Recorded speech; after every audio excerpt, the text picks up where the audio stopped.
It says, beware of praying against yourself, your children, or any Muslim, even if they have wronged you. So Muslim mean that, like, we should be careful of our dua, man. The dua is the weapon of the believer.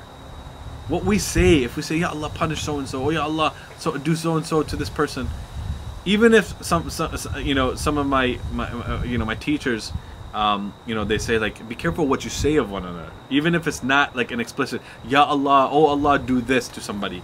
Even just saying something to a believer, even just saying something about somebody, man, that person, man, like, what's wrong with him? He's never gonna change. That's almost like making a dua. Oh Allah, never let him change. Be careful what you say about people. It can be, even if it's not in the formal form of dua, it could be a dua, because it's coming from your heart like a dua. Man, he's never gonna change. She's never gonna change. Like you're making dua, oh Allah, never let them change. No, we should always speak good of one another, as though it is dua for one another.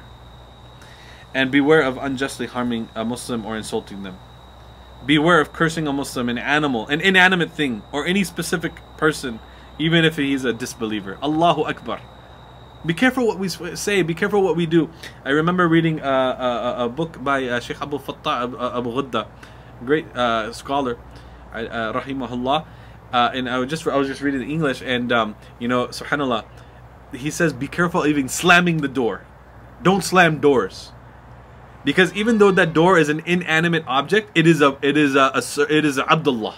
It is a servant of Allah. It's anything that's a creation, right? Is an abd of Allah, is a servant of Allah Ta'ala. So even in inanimate objects, doors and walls and inanimate objects, be gentle with them. That's the character of the believer. What then of animate, living objects, living beings, human beings? The most ashraf al-khalq, meaning the most honored of creation is the human being. And how we deal with one another and speak with one another, subhanallah. So be kind even to inanimate objects. Beware of cursing Muslims. Beware of cursing human beings, whether Muslim or non-Muslim. Beware of cursing animals and being harmful to animals. Be careful of being harmful even to inanimate objects. This is the natural consequence of tazkiyat an-nafs. Last but not least, and we'll conclude with this inshallah, he says, defend the lives, honor and wealth of the Muslims as you defend your own, whether they are present or not. These are from the maqasid of Sharia.